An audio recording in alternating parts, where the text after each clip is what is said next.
1, 2. Can you hear me? Yeah.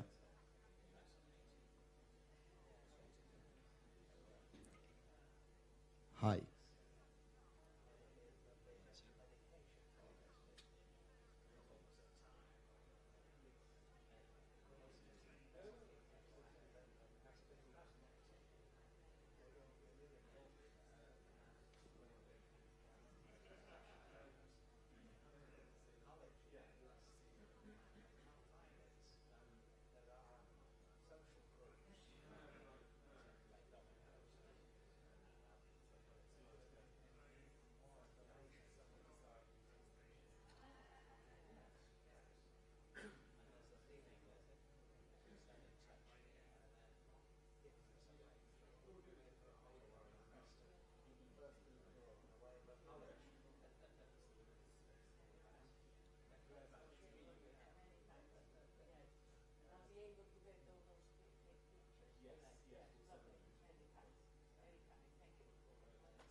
Fantastic. Is it? Has it come through? Hi. No, nothing.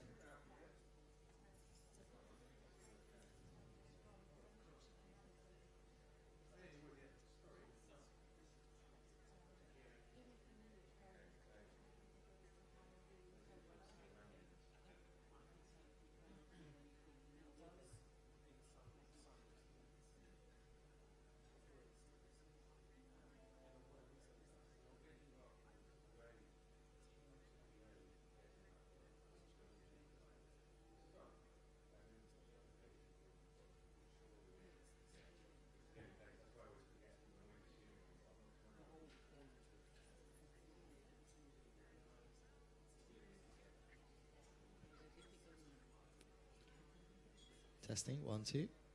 Hello. Hello, hello. 1, 2. I'm testing. Oh, it's too loud. Hello.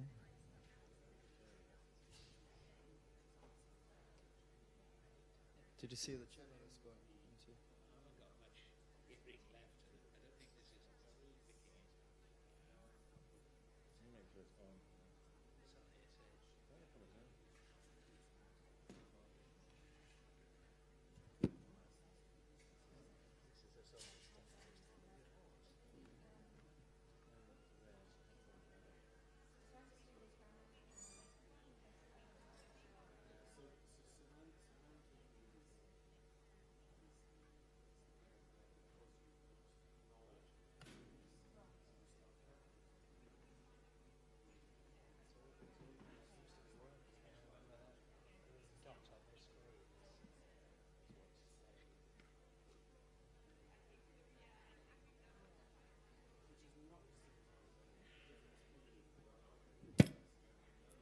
Hi.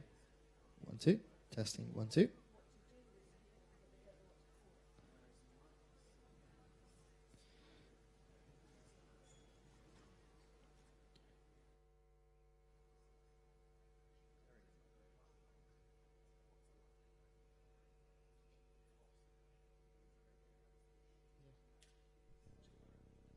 We'll definitely. No, no, we'll get it working for you.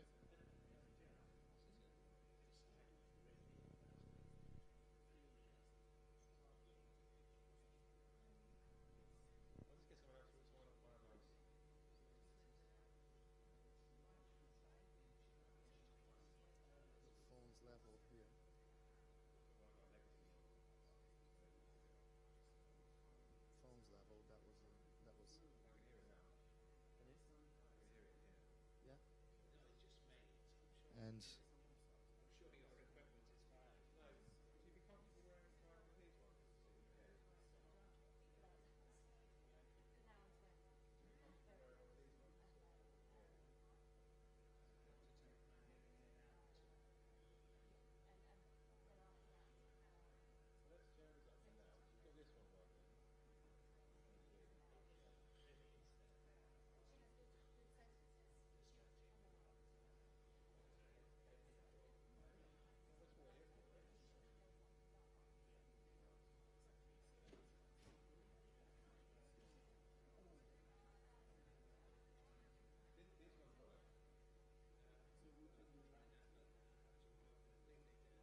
Hi, hi.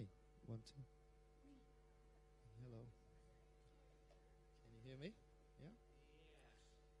Okay, fantastic. Yeah, okay, amazing. Great. A little bit too loud now. Okay. Pleasure.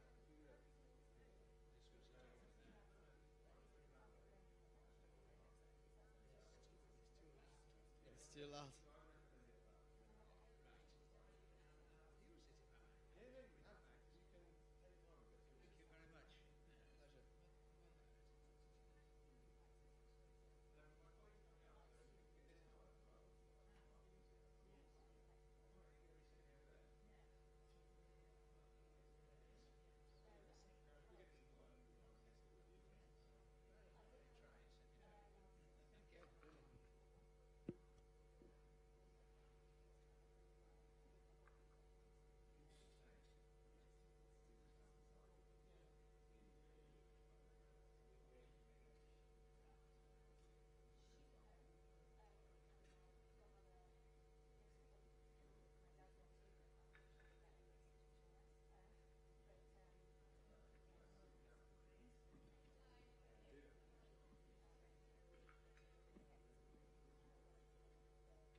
Testing 1 2. Testing 1 2. Testing 1 2.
Okay, shall we make a start, perhaps? Is that okay for people to find their seats?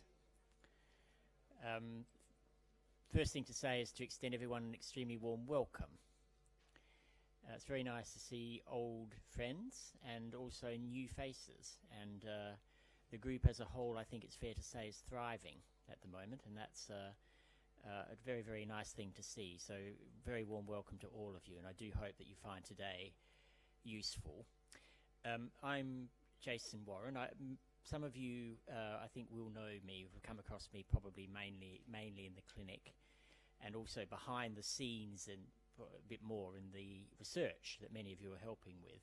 And probably be said several times today, but I wanted to say extremely clearly right at the beginning how grateful we are to all of you for helping support that research, because we are, as Chris will show you in his talk, one of the leading groups in the world for the understanding and diagnosis of PPA, and that is entirely, more or less, down to you. And without your willingness to come and be in the research, none of it could exist. So that is the first and probably one of the most important things to say, is to say how grateful we are for your help and support, and also for your inspiration, because without the kind of ideas and the comments that people make, a lot of the things, even the things some of you heard on Jeremy's first slides, would just not have been found. You know, we just would never have thought about them sitting in a room, you know, by ourselves. It's got to be what we hear from people coming to clinic who are actually living with the diseases every day. So that's an incredibly valuable thing. I think to get having said all that, a couple of boring announcements out of the way. If there's a fire, the Wellcome Trust's elaborate safety procedures will kick into action, and we'll all be ushered out. The doors behind me there will open, but if you keep an eye on the green man, running green man signs, we'll marshal. There's an assembly point just out on the ground, which we hope obviously won't be necessary. Some introductions. Now, some of these people will need very little introduction, but I definitely want to say some words of thanks. So, Chris Hardy, who, again, will be very familiar to many of you. I'm going to embarrass people to the extent of getting them to kind of raise their hands, jump up and down, etc. when I mention their name. So, Chris Hardy, Dr. Chris Hardy, is very much the instrumental force behind these groups, and without him, again, certainly these meetings could never happen. The PPA Support Group, he's really taken on and directed. It's been an incredible help to me, and also just more widely in sort of keeping things running, organising speakers, organising some of the links, very exciting things that you'll hear about, is down to his hard work. Emily Brotherhood. Emily, are you in the crowd? Downstairs, because she's working. Has been instrumental, PhD student at the Dementia Research Centre, but also has been working with the Wellcome Trust and has been instrumental in securing this very nice venue, which is a premier venue. I mean, it's an incredibly kind of prime position to be holding a group like this, not just because of where it is, which is rather nice, but also because by being here, you know, we signal to the Wellcome Trust that this is extremely important, and I do think that that's also an incredibly valuable thing. So Emily's hard work is paid off in that respect. Nikki Zimmerman, who is joining the team, is going to be very much a supporter of the PPA Support Group. Nikki, are you able to... There she is. So Nikki comes to us from the Alzheimer's Society and was involved with the clinics at the Dementia Research Centre, and kind of will, again, have met some of you, I think. But very excited to have you on board, Nikki. That's very, very, very nice indeed. And Eva Tate, National Brain Appeal. Eva's a strong supporter in some very practical ways. So, for example, as I think Chris will mention, the National Brain Appeal is funding our very nice hearing function assessment kit that will be used to support research and also clinical assessments of people with PPA and other dementias as well. And it's been a grant from the National Brain Appeal that's made that possible. So we're very grateful for her help and support. And then there are some new faces, or new people coming in. Simon Ball. Simon, so get you to... Are you going to make a big entrance, Simon? This is your moment. Simon's a visual artist and a filmmaker who's been working with Seb Crutch and others and has made a film about PCA. Here he is. Simon Ball, come on down. And is very interested in talking to many of you and getting first-hand accounts of what it's like, again, to live with the diagnosis of PPA and what the day-to-day experiences of that are like, both for people who have the illness and also for those who care for them. and we will be in a dialogue with Simon. We hope will eventually yield something very nice by way of something like a film or something of that kind. We're not exactly sure what form it will take, but it's extremely exciting to actually be able to engage people like Simon now in the wider community, and particularly in the arts, which of course was the promise of the hub, which Seb Crutch ran with a very large team created out of Mind, which many of you will know about, which was mainly based next door. I think the promise of that is coming to fruition. And then we've got from the Alzheimer's Society, Angelique Meyer and Anna Louise Smith. So I'll get them to stand up or indicate who they are. There they are. So Angelique is the head of our monitor team, who are the lay advisors to our big imaging program grant in frontotemporal dementia, designed to develop new imaging methods for diagnosis. And one of the more enlightened charities and supporters of this sort of work are the Alzheimer's Society, because they place a very heavy premium on lay involvement, lay engagement, and taking direction from stakeholders, which I think is extremely important and very much a forward-looking thing. And so they're sort of setting the path for that. And Angelique and her team are helping us, basically, in terms of giving people back the sort of research that is going to be maximally useful to them. So we're in a sort of an ongoing dialogue. And Anna Louise Smith is the Research Network Engagement Manager for the Society, who really has oversight of a lot of the kind of the kind of shaping of the public face of research, and also the kind of mobilisation of the kind of grassroots support for this sort of research. And so we're very, very keen, if you have the opportunity, for you to just have a chat to them about what it's like, again, to live with PPA, your experiences, both good and not so good, so that they understand the difficulty and can take that back to the Alzheimer's Society and to the various people that they network with. We've got a very large base of support, and there's a lot of work to be done, as we all know very well, in just educating the wider public, funders, but also the wider public, about what these diseases are, even that they're out there, because at the moment there's a large, still unfortunately, a large swathe of ignorance about non-Alzheimer dementias in the most general sense. So there's a few things I wanted to just flag up. So the Stages of PPA project, which has been Chris Hardy's baby, but it's sort of a team effort, I think is particularly exciting, because what we want to do is, at the stage now, what we can actually do is roll this project out to all of you. So what this is designed to do, essentially, is allow us to identify staging posts along the journey of PPA, so that, for example, if someone comes to see us in clinic, we can start to actually answer one of the more frequent questions, which is, where will he, she be in 2 years' time? When will I have to stop working? When will I have to stop driving? You know, and also more positive things. You know, I play a musical instrument. You know, is that going to be something that I can continue to do, for example? So those sorts of questions are very practical questions. We're still quite bad at answering neurologically. So we have, you know, brain scans, we have diagnostic things that we use. But in terms of basic information about where people are in the journey, this is still something that we are very bad at doing. So what we would like to do, which would be, if we manage to pull it off, one of the most exciting things, I think, is in a kind of really a dialogue with all of you, really survey your experiences, get you to record and feed back to us. There is an online survey, which is going to be the primary port of collection for a lot of this information. And then from there to digest that and turn it into something that looks like a staging post, a signposting that we can use to actually hopefully get then something into the public domain, into the medical literature, that we have a system that people can then start to use much more widely. And that would be an incredibly valuable, I think, if we can do it, contribution. It would also signal the sort of thing I'm talking about in terms of the kind of cooperation, reciprocity between us and you to do that. So I'm very excited about that. So please do take the survey. Patients and caregivers are eligible to take the survey and start to share with us your experiences of living with illness. Just to let you know, we're recording and live streaming the session so that people are aware of that.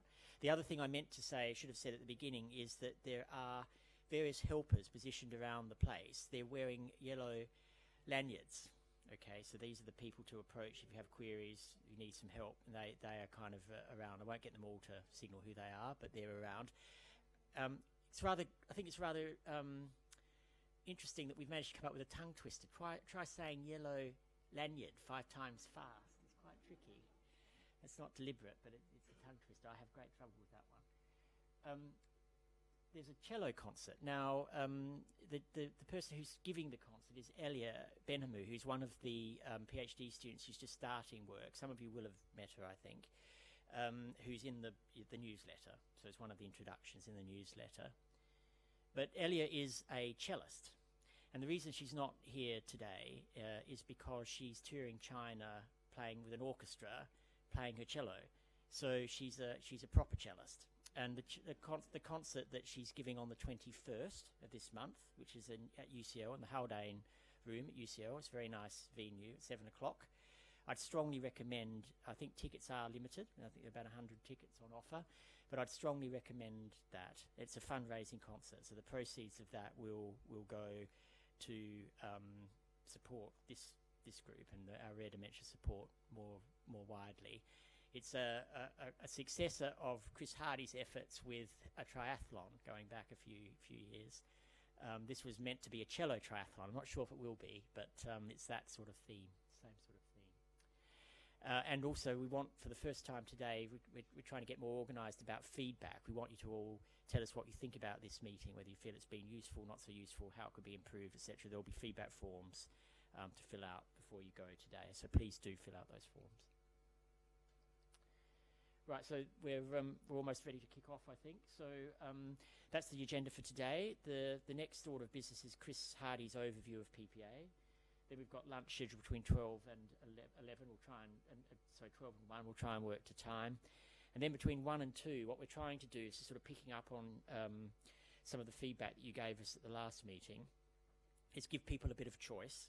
So I will have a Q&A session, which I like to keep very interactive and informal from here.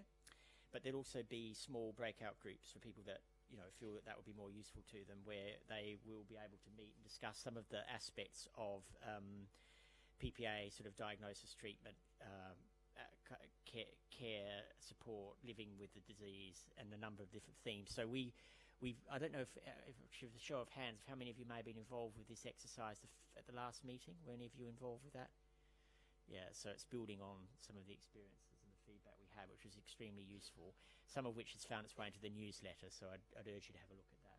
And then what we'll try and do is plan to close at 2, if all goes to time. So without further ado, what I will do at that point is hand over to Chris to talk about a digest of research progress in PPA. Chris. Thank you very much, Jason. And at this point, I'd normally thank the organisers for having me, but I actually organised this meeting myself, so I can't really thank myself. But thank you. Over the next sort of half an hour, 40 minutes or so, I'll talk to you about PPA research that's happening around the world. And before I start, I want to say a couple of limitations about what I've done. And one is that everything I present here will be limited by what I understand myself. Two is that when I planned this presentation, I thought I'd give a kind of all-encompassing, comprehensive overview of every piece of research I've ever done on PPA. Sorry, I'll go closer to the microphone. Yeah. But actually, it quickly became apparent to me over Christmas when I was writing the slides, and I got to slide 97, that wasn't going to be manageable. So what you see here is a précis of that, is a reduced version. And the third thing to say is that the experts on PPA in the room today is not me, it's not Jason, it's not any of the people wearing a yellow lanyard. It's all of you who actually really do know what it's like to live with the disease, or to live with somebody who has the disease day in, day out. So what I'll do is I'll give my impression of research as a scientist.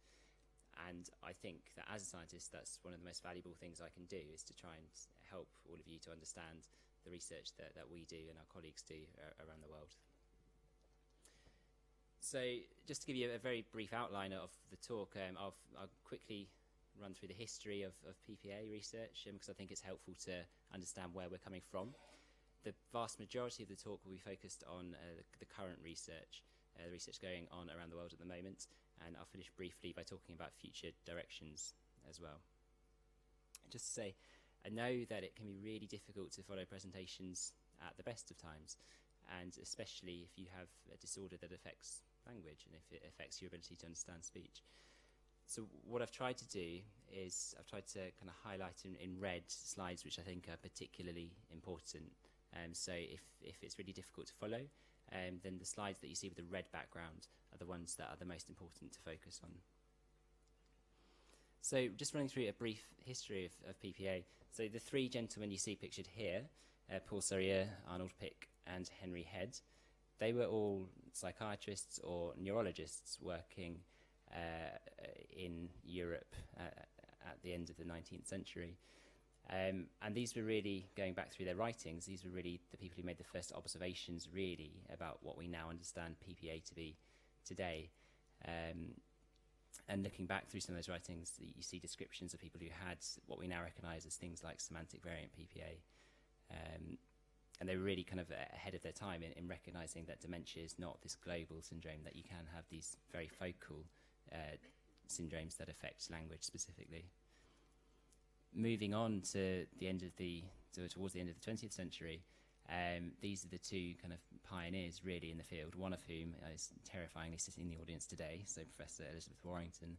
And she, in 1975, was working with Professor Martin Rosser at the Dementia Research Centre at UCL. And she was referred several patients who had been given a diagnosis of dementia, but she recognised that there was something very strange about the type of dementia that these people had. And actually, it wasn't consistent with the memory-led view of dementia at the time. It was consistent with something that we now understand to be the semantic variant of PPA. These people had difficulty understanding the meanings of words, difficulty understanding the meanings of objects. And that's really the first modern description of semantic variant PPA. On the right-hand side there, you see pictured Marcel Mesulim, who's a professor of neurology at Northwestern University in the United States of America. And a few years later, in 1982, he wrote up a case series. He wrote up a report of 6 people he had studied who similarly had a very specific type of dementia that wasn't really focused on memory. And in those cases, it was people who really struggled to produce speech. So at that point in time, we sort of had descriptions of 2 of the 3 major syndromes that we recognise today. We had a description of semantic dementia or semantic variant PPA and a description of non-fluent variant PPA as well. But over the next 30 years or so, people, clinicians and scientists around the world were starting to recognise that there was a large group of people who didn't really fit neatly into one of those categories. And these people didn't have kind of the fluent speech that we might associate with semantic variant PPA, but they also didn't really struggle to produce words. It was more a problem with finding words. That was the major problem. And so here I've pictured Professor Mary Lou Gorno-Tempini, who works at the University of California, San Francisco. And she was the first person really to study this group of people in detail. And she wrote these people up in a couple of papers published in 2004 and then later in 2008. And the term that she used, that we all use today, is the logopenic variant of PPA. So what happened next was in 2009 and 2010, a group of kind of international experts and neurologists all got together and talked about how we would unify the field, how this could possibly be united. And so the result of that is pictured in this paper here, which is published in 2011. And this describes what we now recognise as the 3 major variants of PPA: so the semantic variant, the non-fluent variant, and the logopenic variant as well. And that's still where we are today. I wanted to take a kind of a brief step sideways to talk about the research publication process, because I think that's really important. And what you'll have noticed with those studies is that they're all published in journals, and journal articles is how scientists share results with one another in the scientific community. The typical way we go about publishing papers is you'll plan and design the study, you'll conduct the research, you'll analyse the results, and if at that point you think your results are important and should be shared with the scientific community, you'll write them up into a paper. At that point, you have kind of a choice of what to do with that paper, because you can choose which journal to submit it to, and there are hundreds of different journals, and you might choose the journal based on its popularity, based on its reputation, and based on who reads it as well. So at that point, you'll submit it to the journal, and then the editor for the journal will review the paper, and hopefully they'll decide that it's a good fit. But if not, they might decide that actually they're not going to accept it, and so you go back to step 5. You have to choose another journal and start all over again. If they do think it's got some merit, if they do think it could be worth publishing, they go to the next step, which is to send it on to anonymous peer reviewers. So these are experts in the field who are qualified to review your work, but they do remain anonymous, which is an important point, which I'll come back to in a moment or two. And at that point, again, they could decide, actually, no, there's a problem with this work, we're not going to accept it. You go back to choose a new journal. What you'll hope for is that at this point the reviewers will say, okay, it's pretty good. If you make a few changes, we think this will strengthen the paper, and you'll ultimately get accepted. The point here is that it's a very long process to get from, stage 1, which is when you plan and design a study, to stage 10 and getting accepted, and that can often take years to get through that sequence. At this point, I wanted to highlight some reviews that I really want to make clear that I've never received myself. These are all from the internet and from one of my favourite Twitter sites. The fact that it's an anonymous process can sometimes lead to bad practice, and so I've got some examples of the types of reviews that my colleagues around the world have received, but I really want to make clear I have not received these reviews myself. So the first I really like. This manuscript is a long drive through a countryside. A lot of stuff is irrelevant and pointless, which I thought was nice. Next one, I'm afraid this manuscript may contribute not so much towards the field's advancement as much as towards its eventual demise, which I thought was cruel. And this one as well, I am personally offended that the authors believed that this study had a reasonable chance of being accepted by a serious scientific journal. I really want to make clear that I've sort of chosen tongue-in-cheek examples there. By and large, the review process is a robust and a rigorous process, and I've never had any sort of problems like that, but I thought they were amusing asides. So that's my first major take-home message, really, is that scientists share important messages, important results with one another via journal articles.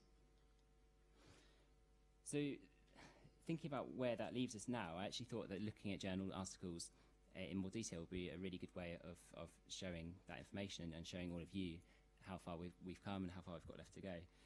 So what I did was I searched in kind of the scientist's equivalent of Google for any paper that had ever been published on primary progressive aphasia.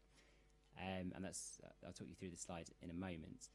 I again have to caveat this slightly by saying if I were to do what we call a systematic literature review, or to do this properly for a scientific paper, I'd have used loads and loads of different search terms to make sure I didn't miss any papers here. In the interest of time, all I did was search for primary progressive aphasia, so it's entirely possible that I'll have missed some. But I still think it's a nice illustrative point. And actually, on the bottom axis here, I've plotted the year. So you can see, starting in that first paper by Mesulim in 1982, which mentioned primary progressive aphasia for the first time, you see that one paper was published. And then going all the way through to last year, so to 2018, you can see that actually at the point where I did this search, which was on the 11th of December, there are 132 papers that are published. For me, that's a really encouraging and really exciting thing to look at, the fact that there is this proliferation, this burgeoning area of PPA research that is growing year by year. I think that's something to be really excited about. What I want to do now is to focus in a little bit on 2018 and to look at the kinds of papers that were published, and first of all, where they were published, because we always say that PPA is an international research effort, and I wanted to see whether that was true. So here, I've plotted all of the countries in the world that published at least one PPA research article in 2018. And you see all of the places coloured in red are places that published one of those papers. You can see it really is this global effort. I have to say this was probably the hardest part of the talk, preparing the talk for me, because my geography is terrible, and I had to fill in this map myself, and it took me 15 or 20 minutes to find Japan, which was alarming for myself. I don't think I can point to it now either, so we'll move swiftly on. The problem with that graph is that it doesn't give an idea of the density. It doesn't give you an idea of how many papers each country had published. So that's what I've plotted the same information here, just in a slightly different way. So here is a pie chart, and each slice of the pie represents the number of papers that that country had published. I took one liberty here as a UCL researcher, in that I separated UCL out as a country in its own right. I treated the rest of the UK separately. As you'd expect, USA came across as the largest country, followed by Australia, and then joint third with Canada was UCL in terms of its research output, which was really heartening and really encouraging for me as a UCL researcher. Again, I should caveat that if I used different search terms, it might have been a different result, but it might not as well. So that's my next take-home message, that PPA research is international and it's growing year by year. What I did next was I wanted to look at the sorts of papers that were being published. So I went through every single one of those 132 papers, and I made a note to myself of what sort of area that paper has been looking into. And what came out was sort of 5 major categories. So first of all was brain scanning. About 40% of the papers I looked at were focused on using brain scanning to understand more about the changes in the brain. Next of all, I looked at diagnosis and ways to improve diagnostic accuracy. I also looked at language therapy as well. There were quite a few papers that mentioned speech and language therapy, and about the same number that looked at proteins as well. And last of all, it was research focused on caring for PPA. And the eagle-eyed of you will notice that those bars together add up to over 100%, and that's because some papers will be focused on more than one area, so that's not a mistake. And what I wanted to do for the kind of the rest of the talk was to take one example of each of those areas to give you an indication of the kind of research that's going on and the kind of research that's happening around the world. So I wanted to start by looking at a paper that looked at diagnosis, and here I actually chose a paper from, I think, 2016 that was published by Dr. Ian Coyle-Gilchrist and Professor James Rowe at the University of Cambridge. And the reason I chose this paper from 2016 is I think it's still the nicest and the best conducted research that we have into the epidemiology of PPA. That's the nicest research we have into understanding just how rare a disease it is. So what they did was, they're based in Cambridge, and they looked at people in 2 counties, in Norwich and in Cambridgeshire. And they tried over a 2-year period to find every single person they could who had a diagnosis of either FTD and or PPA in those 2 counties. And what they found, out of a population of 1.69 million people, they found 204 people with a diagnosis of FTD and 72 people who had a diagnosis of PPA. To put that into perspective, what they did was they came up with a couple of key statistics. And so they looked at what they call prevalence, and prevalence is essentially how many people are living with a condition at a particular time. So during that time period, they found that around 11 people in every 100,000 had a diagnosis of FTD or PPA.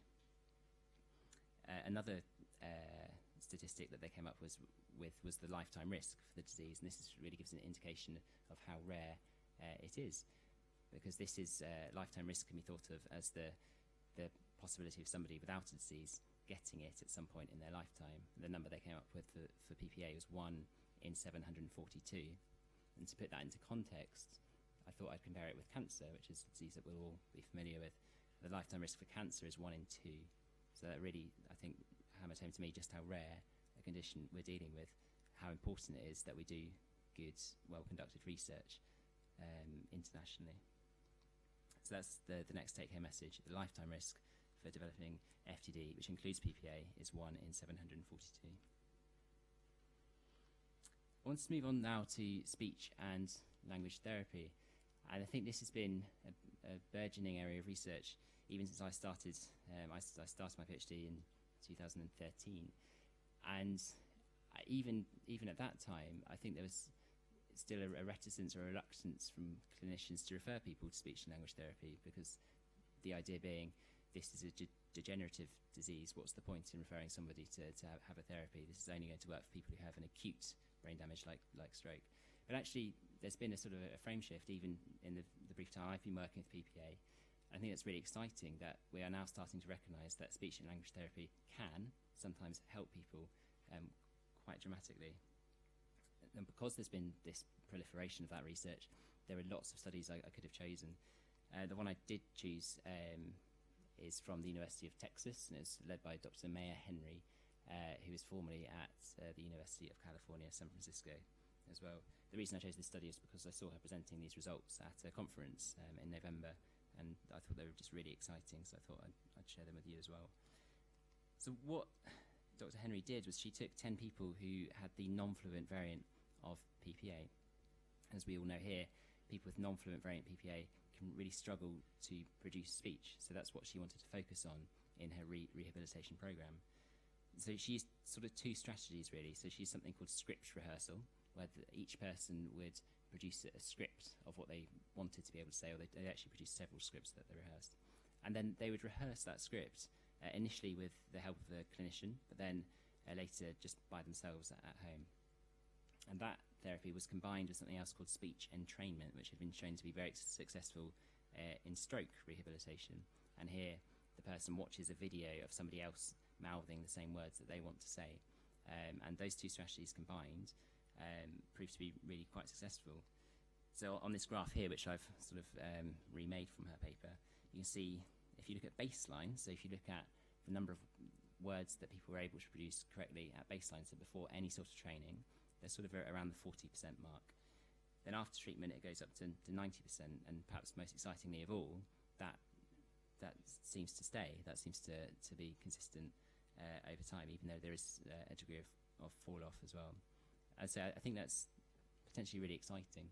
And I chose an example of the non-fluent variant here, but actually there's research showing success stories in both of the other variants as well. And I think that's reason to be quite hopeful about the future. So that's my next take-home message, is that speech and language therapy can help some people living with PPA.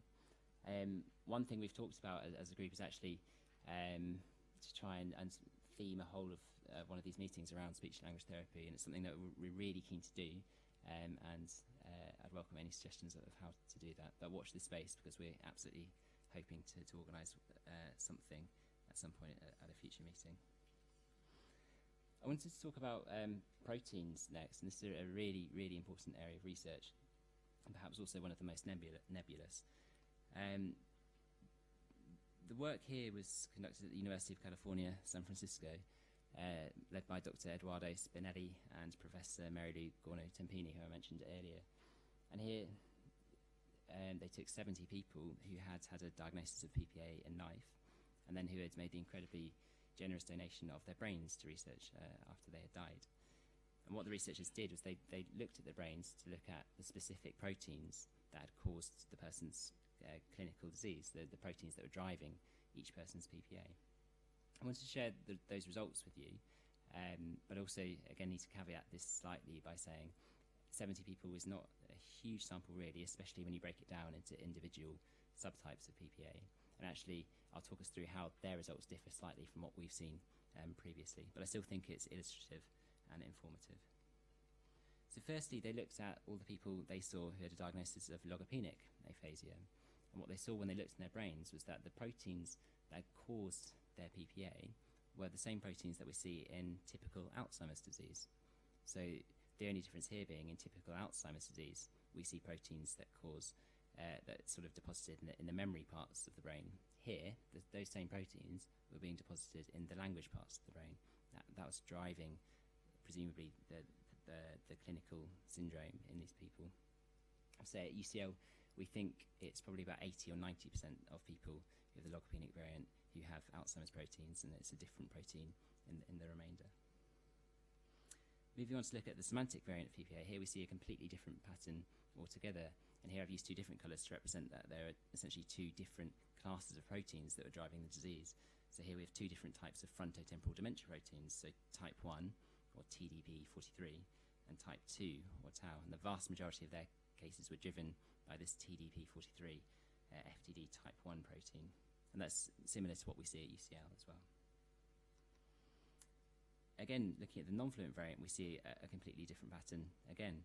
And here, it was far more likely in their sample to be the type 2 tau proteins that were driving the disease, but also Alzheimer's and type 1 proteins were responsible in a minority of cases.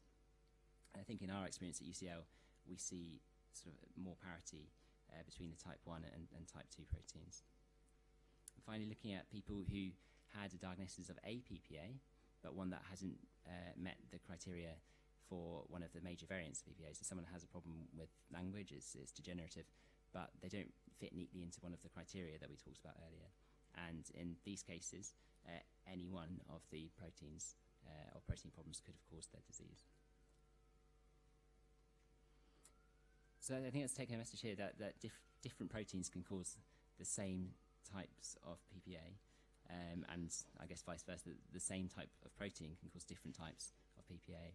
And a really big challenge is to understand which proteins somebody has that are causing the disease in life, because it's no good at post-mortem.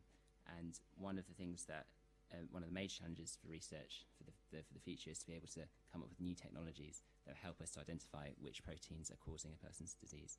Because as drug therapies become available, they will not be targeted at clinical syndromes. There will not be a drug that is targeted at one syndrome. It will be targeted at one protein, and that's going to be the real challenge, I think, in the next 10 or so years.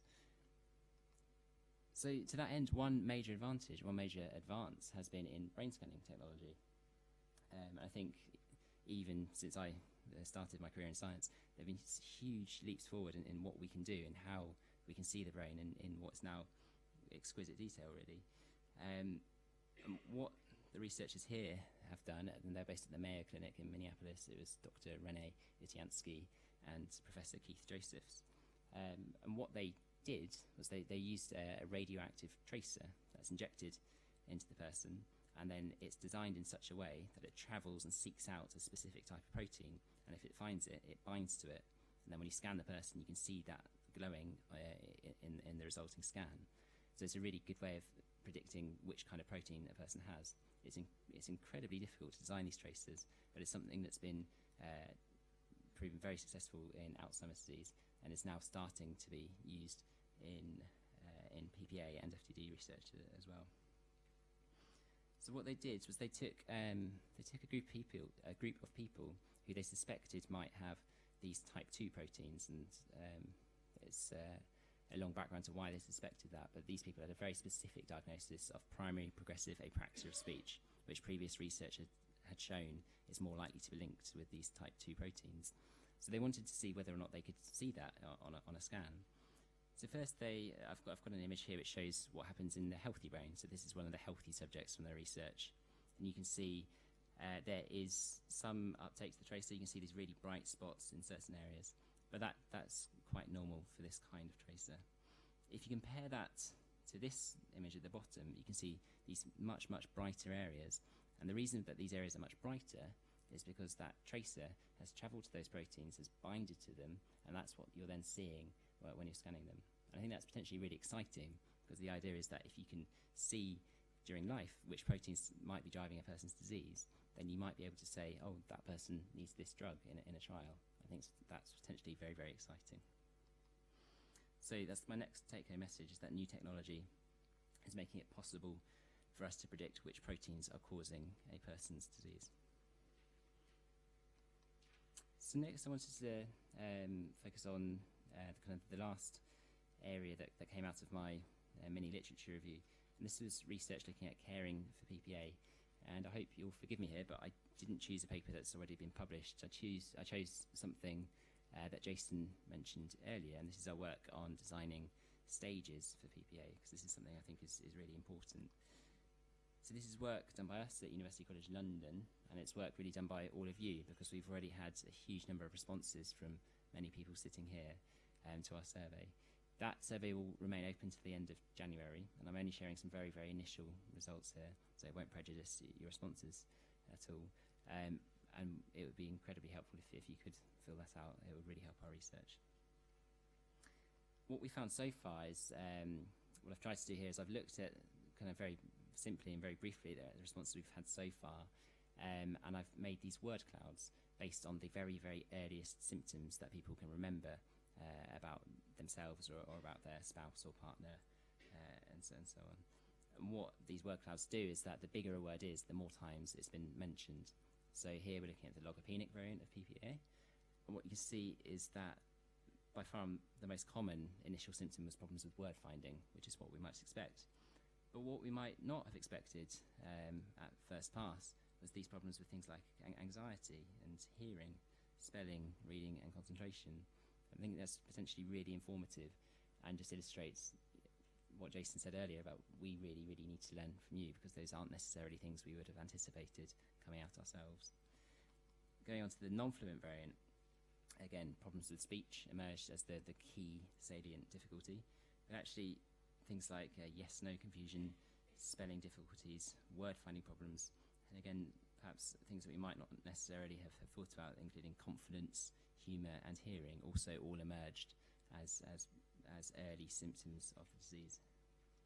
Thirdly, looking at the semantic variant of PPA, again, the most common things to look at, things that people reported were naming and understanding problems, and problems with memory. But then again, a major change was perhaps changes in personality, word finding difficulties, list making, and spelling problems as well.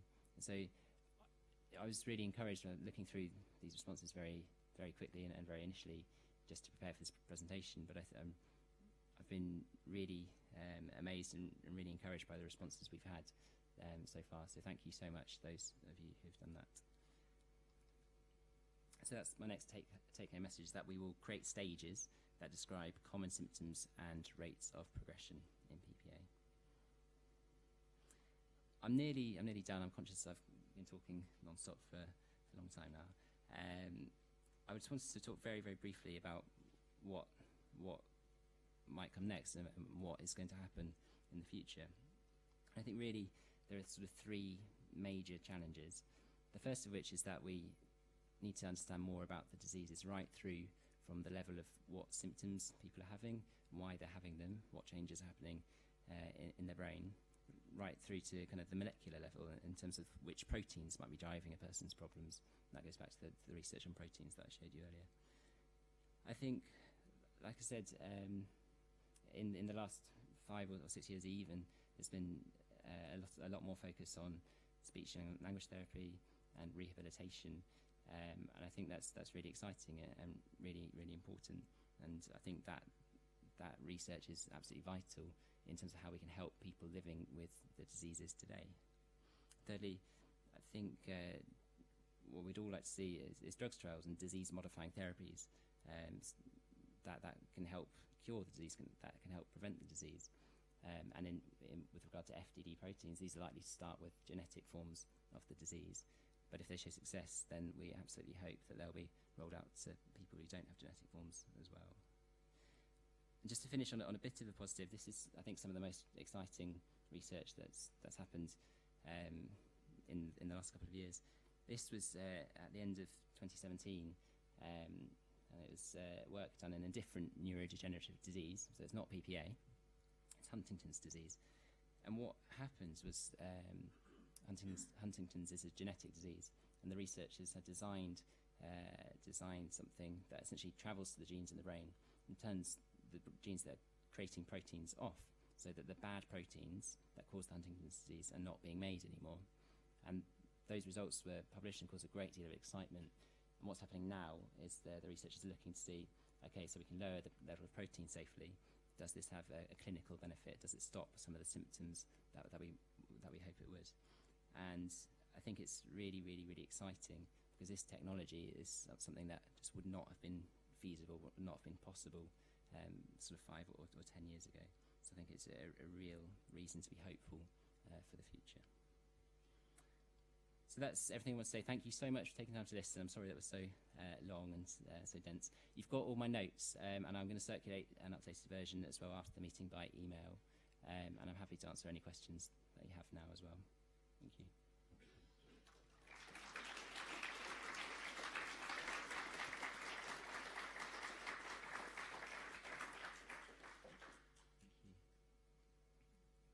There's a question there. Just wait for the microphone.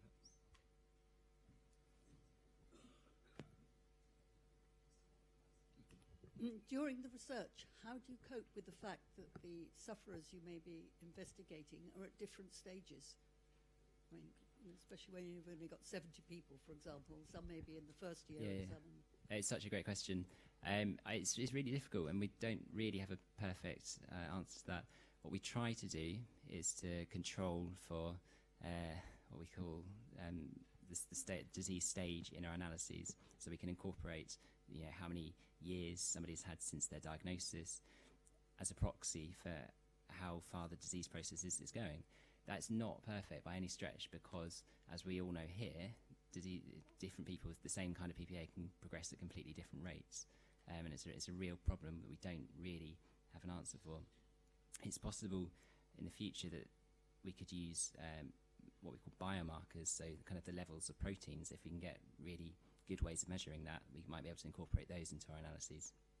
But it's really tricky, and really well conducted research in other large diseases might have a group of people who are all at the same kind of level in their disease. That's not really possible for us, because by nature of the fact that the lifetime risk for FTD and PPA is 1 in 742, we really want everybody we can get, and that's the only chance we're going to have to understand more. But I think it's a great question, and we don't really have the perfect answer yet.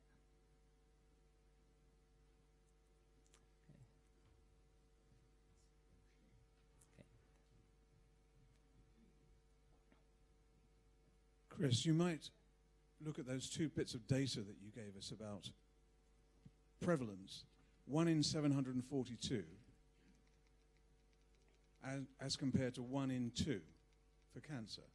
Now, we know that there's a lot more cancer research, and indeed you've just given us the data that explains why, in a sense, more money is spent on cancer research than research for PPA, because there aren't many people with PPA, and therefore you can make a bigger impact on society.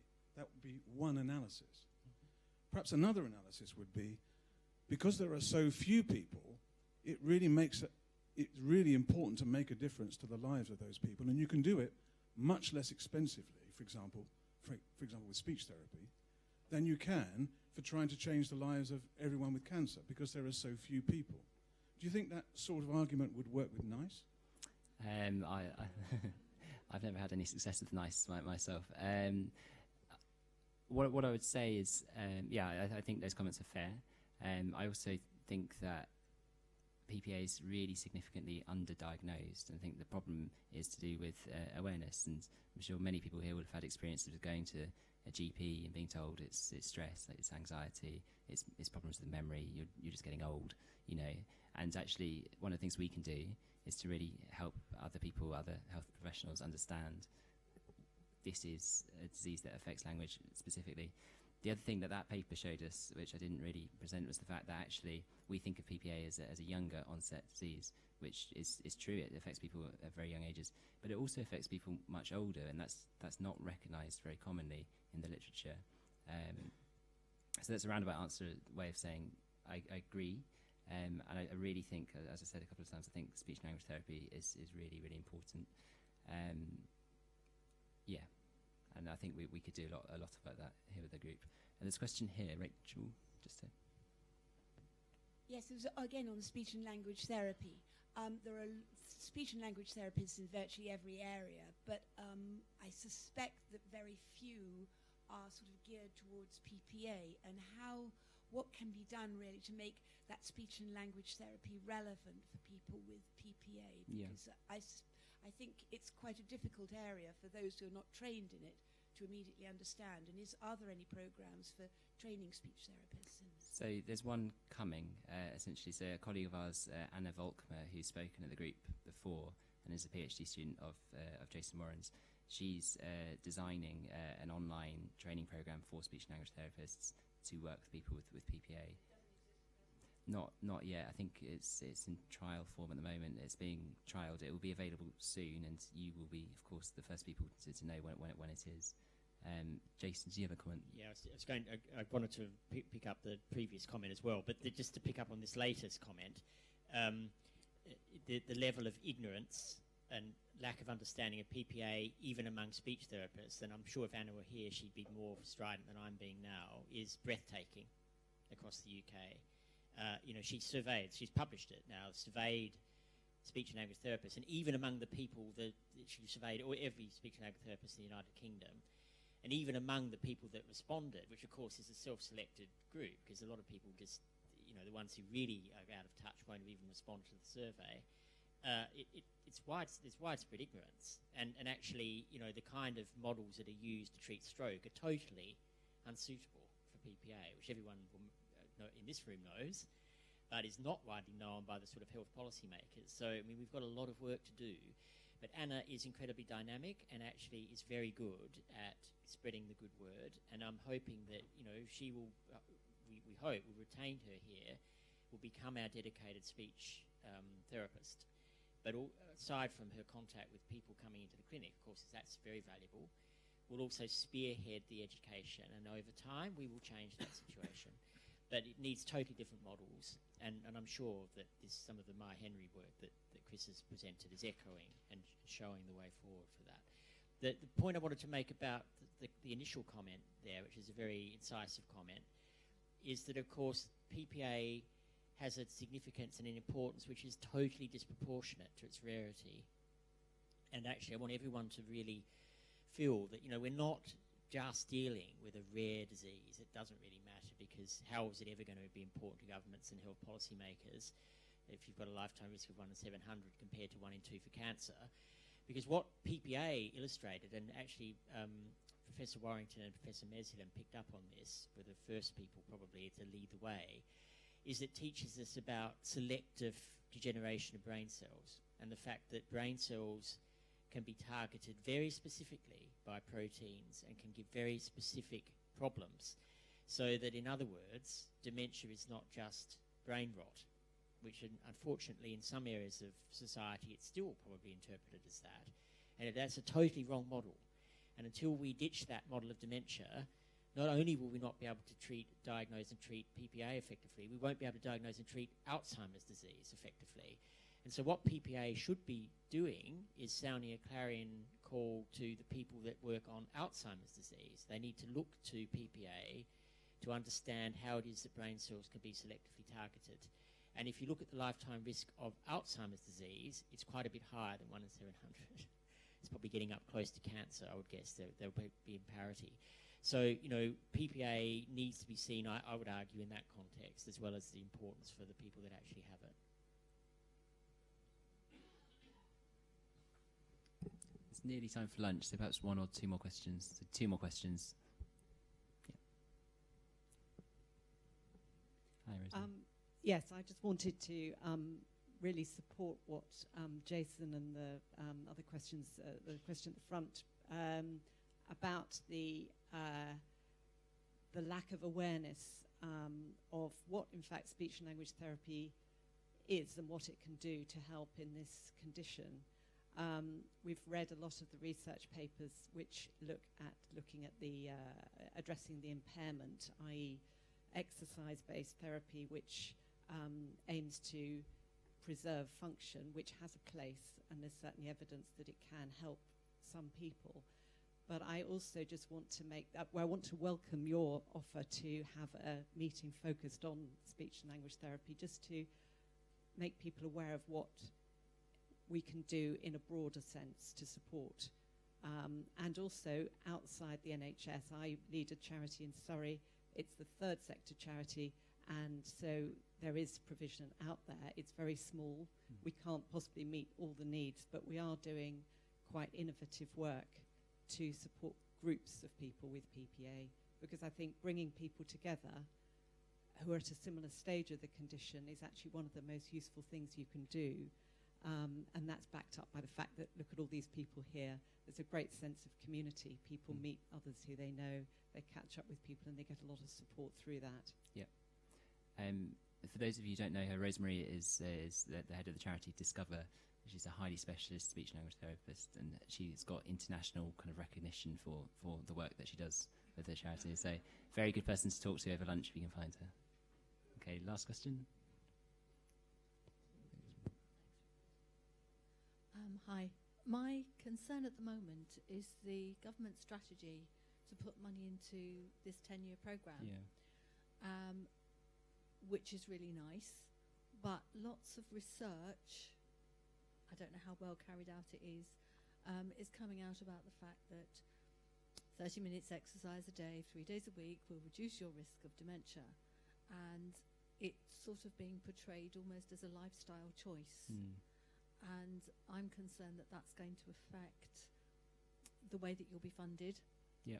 And how difficult it will be to get funding when people will say, well, actually, you know, they didn't exercise, they didn't eat properly, they didn't do brain training games, and so we're not going to bother with it. Yeah, I think it's been really interesting to read about the plans for the NHS and the 10-year plan, and as you say, a lot of focus more on prevention rather than treatment. We'll wait to see what comes out of that. What I think is really important for everyone here to know is that, you know, if you have a diagnosis of PPA, you're just really unlucky. There's not anything you could have done to change that. And that message is a dangerous message.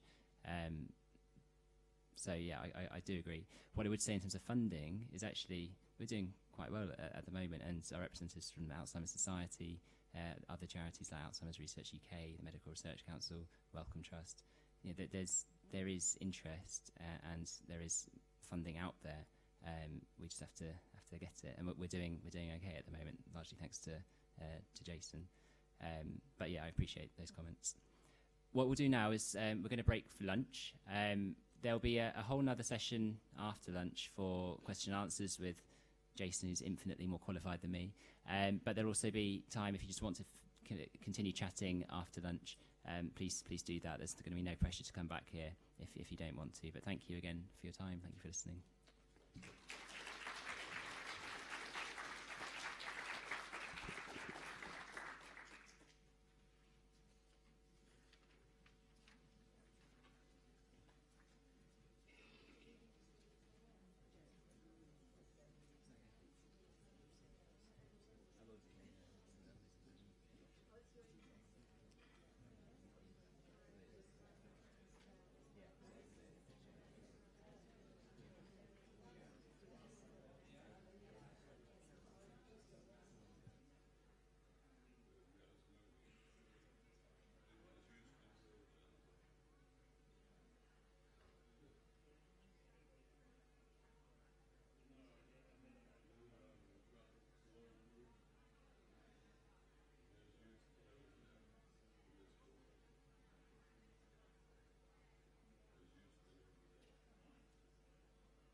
Welcome back, everyone. Shall we start? If people want to start asking questions, we can just get this. I wanted to keep this pretty informal as a sort of a Q&A, and people can join as they wish. And our original idea, I should have said in the morning announcements, was that the small group sessions would be self-assembled and self-directed. So we deliberately were not trying to kind of impose a facilitator, or because we did that the first time around. We did them the first time, but to let people make their own choices about this. So I'm open to comments, questions, things that have been on your mind.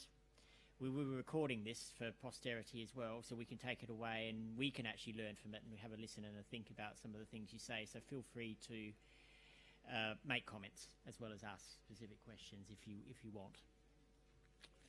Okay, so this is the people still arriving after lunch, so that's okay. Comments about the venue? We're happy to feedback to the Wellcome Trust.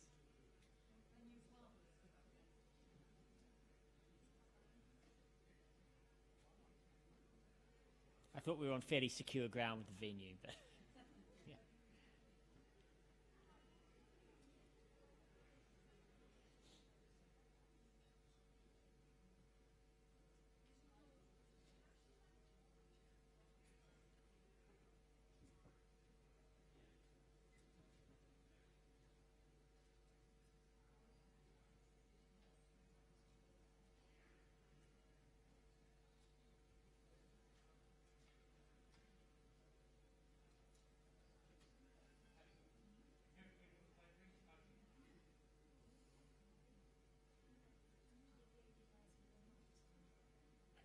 I think it'll be fine, actually. I think people can. I don't think we. I was just going to let people shout out. I think it'll be okay. I think it'll be okay. Let's just see how it goes. Yeah, I'll repeat the questions. Yeah.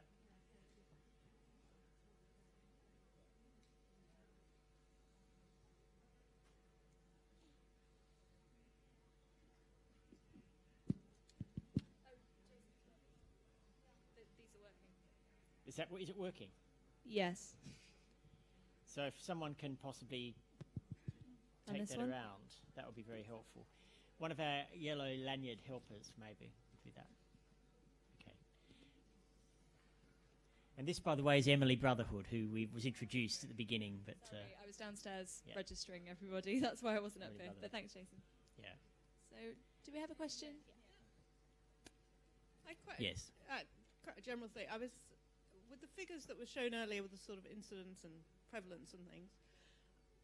My mother's recently been diagnosed with logopenic PPA, but I had a sense, that was almost a bit by chance. What's your sort of feeling of the sort of true incidence? Do you think we're, 10% of people are getting a diagnosis, or what's your... Well, I think, no, it's a very important and interesting question. I don't know the exact answer, but logopenic is one of the most problematic ones because it blends into Alzheimer's disease. Yes. And so that's a particularly difficult boundary because, one of the things, I think one of the reasons it was so late to be discovered was that it was just sort of people just sort of thought, well, people have Alzheimer's disease, they have word finding problems, which is true. But the kind of idea that you would actually have this as your prominent and leading feature was what people needed to appreciate. And so I think that that's a very blurry boundary.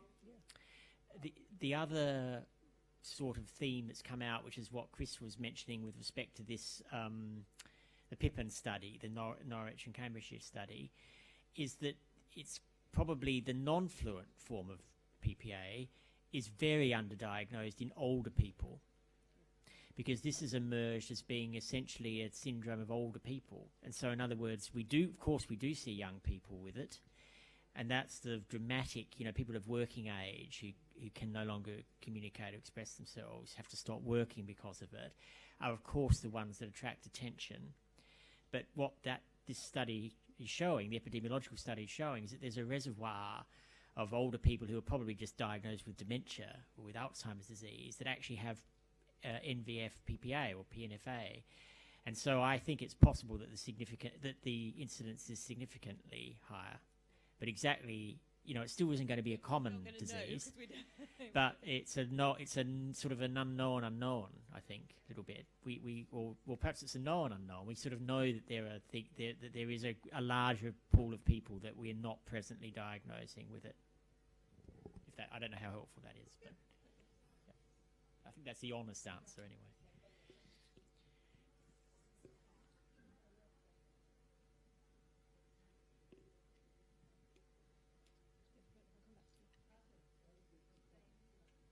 Sorry, of I was course. just wondering, you were talking about research that targets the proteins, and I wondered how promising that research was.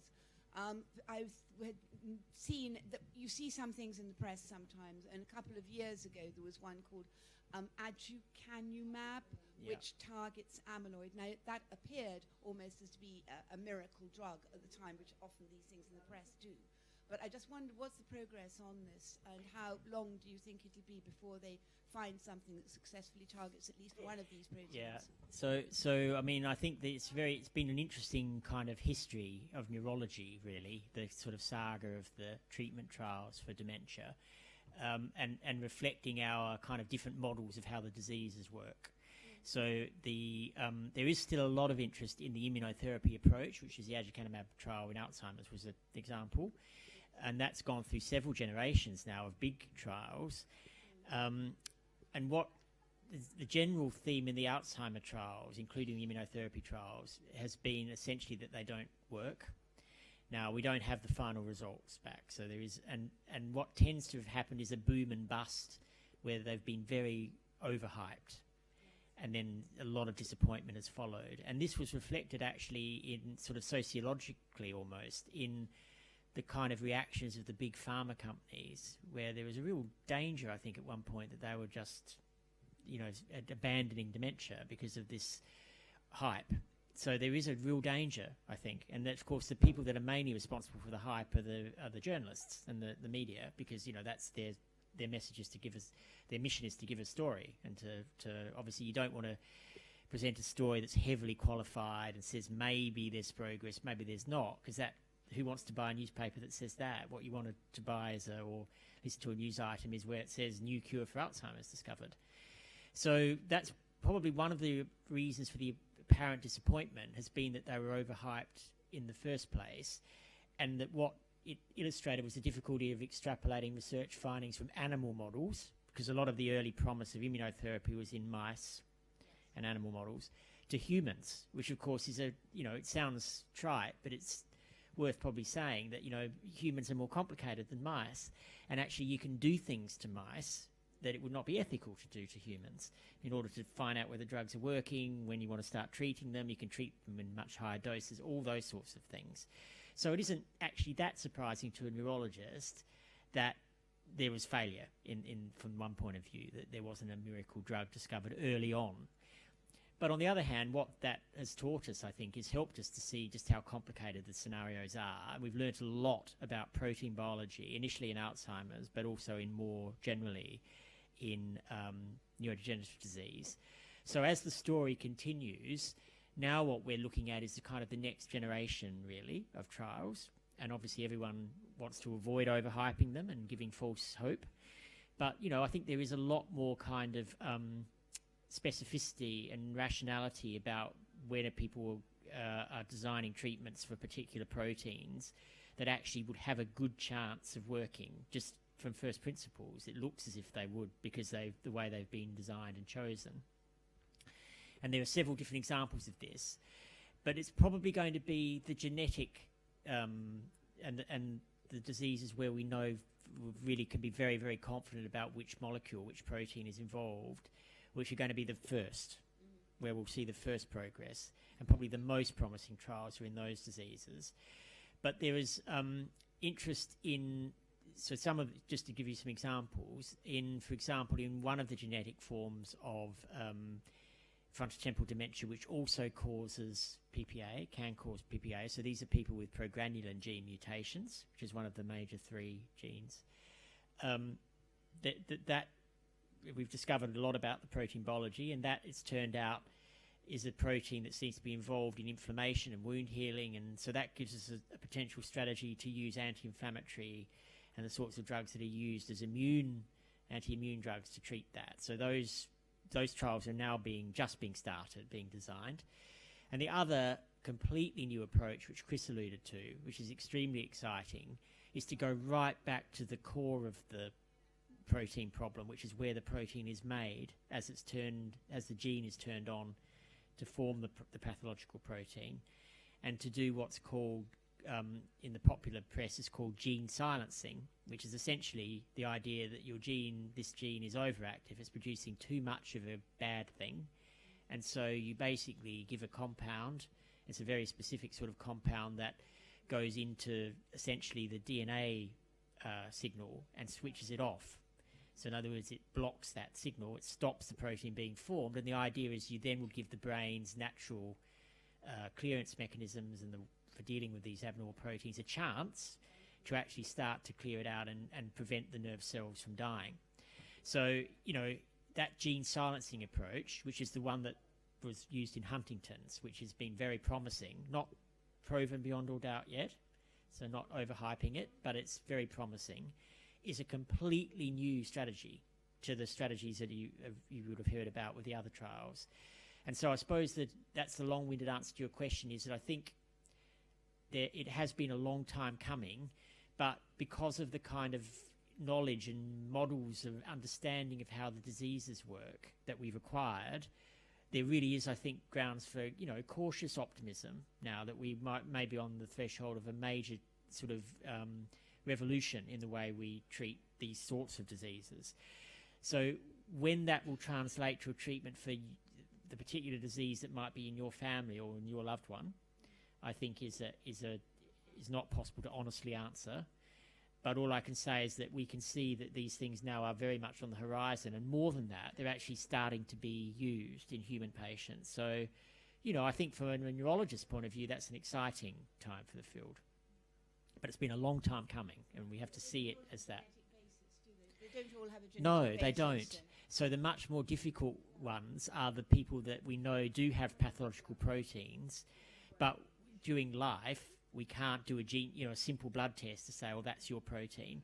And so a lot of the interest of, for example, the work that I do in my own research group is designed to find signals of the proteins that are in the sporadic diseases. So in other words, how would we know if you had a tau protein or a TDP43 protein or even an Alzheimer protein?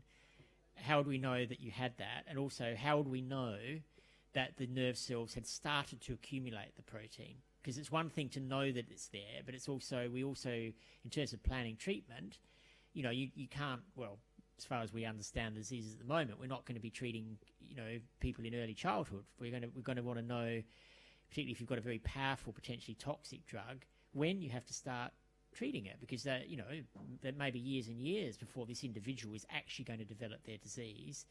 And so for people that are not genetic, that's currently a very difficult question to answer. So that's why a lot of our research is directed toward finding signals of those proteins that we can measure non-invasively in a human patient, not doing what we would do with a mouse or an animal model, which is actually look at the brain directly, which we usually can't do.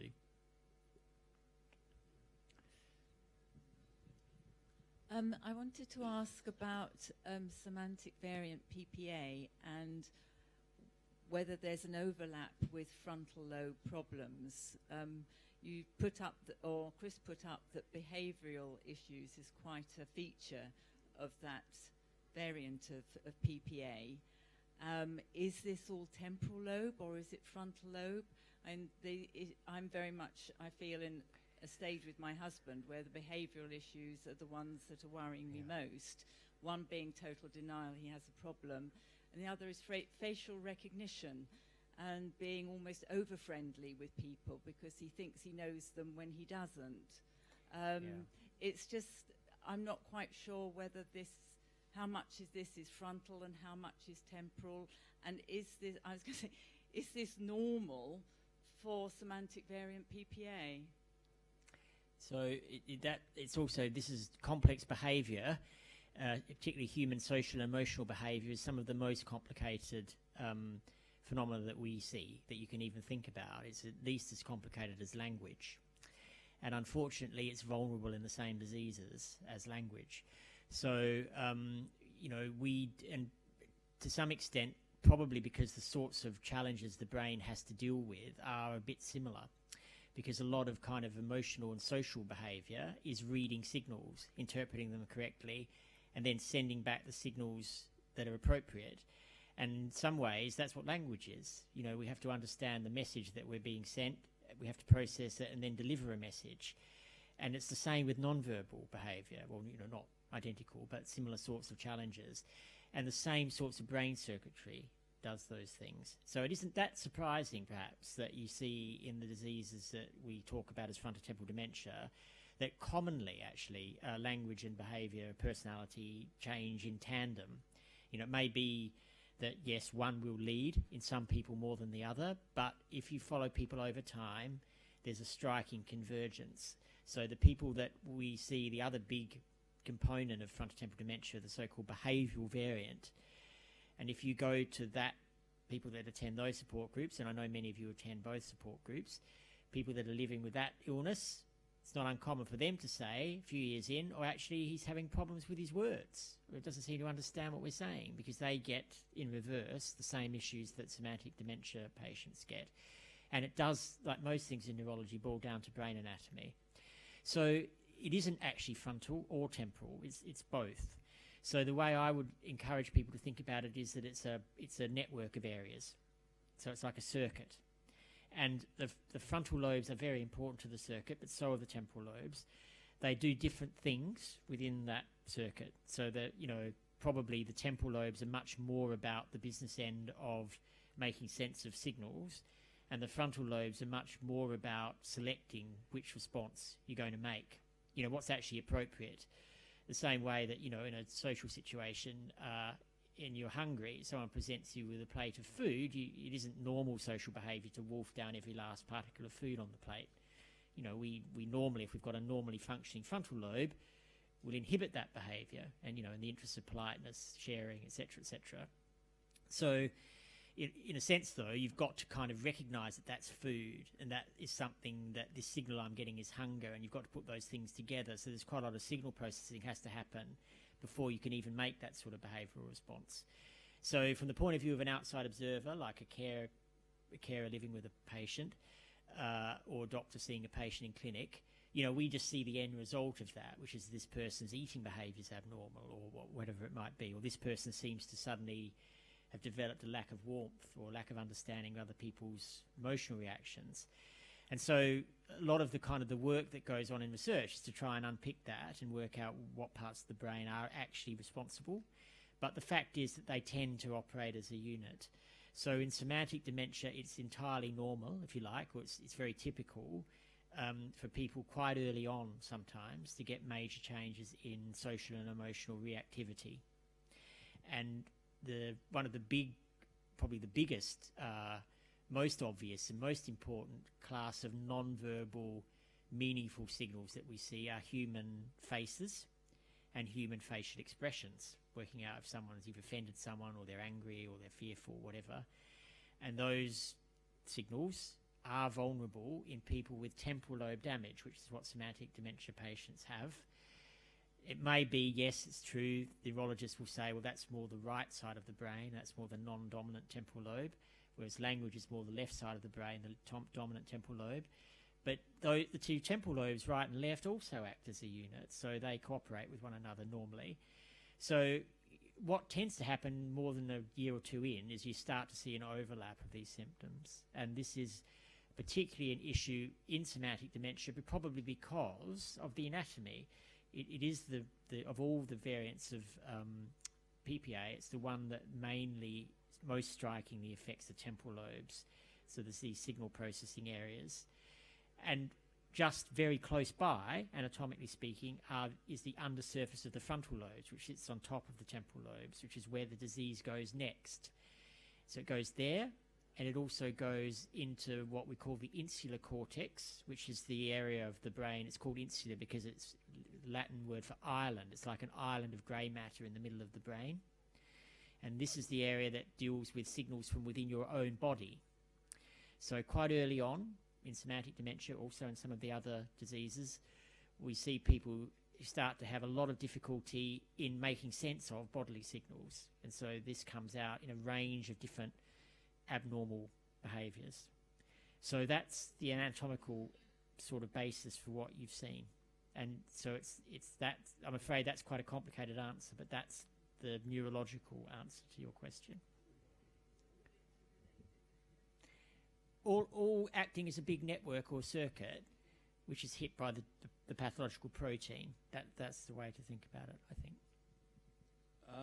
With the build-up of proteins, what's the link between the accumulation of the protein to neurophysiological degradation of the brain function? If you get build-up of pathological proteins past a certain threshold, which varies with the protein and also the individual person, it produces a change in neurophysiological function first. Mm-hmm. And then, usually typically takes a number of months, maybe a year or two, sooner or later, that will reach the point where the non-functioning or the malfunctioning nerve cell can't manage, and it becomes essentially a lethal insult for that cell, so the cell will die. And so initially that's just that cell, but as the process goes along, it gradually starts to be a whole area of the brain where you start to get shrinkage. And that's what we see as atrophy on our standard MRI scans. So that's like almost the end stage of the process. So one of the things that we're very keen, again at UCL, very keen on doing is making measurements of physiology, because what we'd like to do is detect the disease reliably when it's still producing malfunction before it produces death. Because at the moment, the standard way of diagnosing these illnesses is to put someone in an MRI scanner and measure brain tissue death or brain atrophy, which of course it sounds trite, but is way too late. I mean, it's essentially by definition too late to do anything for those areas of tissue that have been lost. So, obviously, of course, we would potentially then, if we could stop the process in its tracks, stop any more nerve cells from dying. But what we'd like to do is detect it at the earliest possible stage, ideally before any nerve cells have died, of course, would be the ultimate goal. So the physiology, I think, is a really important link between the protein starting to be made and the end point, which is going to be the death of the nerve cell.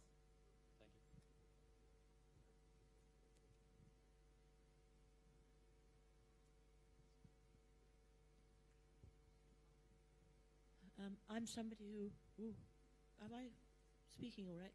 Yeah, who was only recently shown that I had this problem, and what I'm finding very difficult is how to deal with all the problems that I have come up with. For instance, I can't spell anymore. I don't speak very much. I don't find the words very readily, and I just wonder if there's a system one can get to, or people who can help, or what. So I don't think there's a system. But I think it's the sort of area we talked about a little bit in the morning session. This is speech and language therapy, and it's particularly more targeted speech and language therapy, which is designed to conserve whatever capacities you may have or a person may have. But can you get that anywhere? I mean, no. No. So that's the problem, isn't it? It is not. There are not at the moment, and this is the problem. There are not widely available PPA-specific speech and language therapy programs. Right. But, I mean, in some ways, I would argue anyway, having contact with a speech and language therapist is still valuable, even if they're not PPA-specific, because there will be things and techniques that they can use from experience with other patients that would still be useful, is the argument. Okay. Now, that's sort of not backtracking over what I said this morning, which is what I think, we need to overhaul the whole way of thinking about it and come up with new customized ways of dealing with PPA. But for the moment, we have to make the best use of what we have. Yes, because I've got a charming girl helping me at the big hospital here, but it's only 6 sessions. Yeah, well, there's issues of kind of the actual design of the service, then there's the provision of it, and then there's the resources, Yes. all of which have to be in place. And unfortunately, NHS-based treatment is at the moment really, in many places, heavily constrained by resource. And I think that your experience is a common. We could poll the room, but a lot of people have they've said it's great, but we didn't get enough of it. We wanted it to go on for longer, and I mean that is a very difficult thing to solve. I hope that whatever it is, the 10-year plan or the new initiative, however many billion the government wants to spend, some of that will find its way into better access to these sorts of services. We're living in a world of extremely scarce resources, unfortunately. So there's no solution, really? I don't think there's any easy solution. Obviously, you have to talk about your individual case separately, but I think that's the general advice. I mean, in terms of maximising your language function and things like, spelling and literacy skills and those sorts of things, the speech therapist is probably the single most valuable person, far more useful than a neurologist would be, at any rate. How do we get referred to your clinic? So we take NHS referrals, usually GP referrals. That's the essential path in. And so I think if anybody feels that might be useful, or is contemplating that, I think it'd be well worth discussing that with whoever the relevant NHS GP is, and to see what the local rules are. Very happy to see people. Can I just say about the speech therapy? Just about speech therapy. In East Sussex, where we were originally diagnosed and then we came up here, East Sussex do not, if you have a dementia diagnosis, they will not give you speech therapy. But we have been very lucky because we had a consultant who didn't think that was a good idea, and then we were with you. Do you actually, would you contact another authority through you? Because I know that we've been lucky with the speech therapy that we've had, and actually also the speech therapist herself, because she had no knowledge of PPA at all. And I've sent her papers and things, and she's been reading up, and she has actually really helped as much as she can, much more than just straightforward speech therapy. Yeah, I mean, this is I've heard this story several times just this morning of people that have had to take the initiative and go out and really be doing the work of the GP or the work of the mental health clinic or the memory clinic, and actually training people up and educating them. And that is that's a heavy burden, not an easy thing to have to carry. But unfortunately, it is often the way, and it is very variable geographically, which is one of the things that Anna's work has shown. And obviously I can't speak in detail for Sussex, but I think I'm very pleased that you've had a relatively favourable experience. We can certainly bring pressure to bear, and we can certainly educate in the sense that we can say, look, this person would actually benefit from this intervention, whatever it might be, speech therapy. And not only that, we feel that not having access to it is actually having it's detracting from their health. The chances of keeping this person independent, whether that's at work or living out in the community, whatever, for as long as possible, is going to be best if they have access to this sort of service. We can put that sort of pressure or that sort of education in place for GPs, and also if we've got an Anna or a Rebecca, who's our other speech therapist, I don't know if she's in the audience now. Rebecca, you're in the audience now? Not sure. If we've got one of our speech therapists, they can then liaise with the local, from the big regional or the big national centre, whatever it might be. They can then liaise with the local speech and language therapist. So that is one other pathway, because I think one thing that I've sort of learned, I suppose, over the years is that actually it's pointless talking to people unless you speak the language that they understand, metaphorically speaking. So, it's very important, I think, to have speech therapists talking to speech therapists, and, psychiatrists talking to psychiatrists as well as neurologists, because, I mean, sometimes we end up speaking quite different languages in terms of the way we talk about a problem and talk about and I do think that I would really hope that the idea that if you have dementia, you don't get access to speech therapy is a thing of the past. I mean, I imagine that's being driven by the scarce resource problem that we've talked about, partly because of this very unfortunate kind of perspective that people still often have on dementia more generally, not just PPA, which is that it's completely nihilistic. It's the end of the road. There's nothing to be done. It's not curable anyway. So why would we spend these valuable resources? Which of course is a completely, I deplore that attitude. We abhor that attitude, and we try our best to change it, because the fact is that a lot can be done to help people to actually treat, maybe not cure, but to treat dementia, including PPA. But PPA really throws this into relief because it's the language-led dementia, so it's the one with a really heavy brunt. Often when people's general intellect is strikingly well preserved, it's just their language in some cases, not always, but at least early on, just their speech, just their language, which is the difficulty. It just seems criminal to say, well, you don't get access to this because you've got a dementia. It's a very different prospect to stroke, for reasons that we've talked about, but that's not to say that there's no role for it, I think, is the thing that we try very hard to get across. So all we can do is offer to try and help you get that message across. But unfortunately, a lot of the heavy lifting and the old thing about the squeaky door, it seems to be unfortunately what happens. And it worries me a lot to think that, you attendees of this meeting are a highly self-selected group of people. We didn't select you. But, I mean, there are going to be people who just don't ever get to hear about this sort of group, who are living with this disease, who have been misdiagnosed, who possibly because they come from a non-English speaking background, socioeconomically, whatever their disadvantage, they don't have access to this. So it also worries me about the sake of the people that are not in this room, let alone the people that are sitting in front of us. So it's a big problem. So the sort of general rule or otherwise about that dementia starts to form 10 or 20 years before you see any external signs. Does that apply to all the forms of dementia? No, but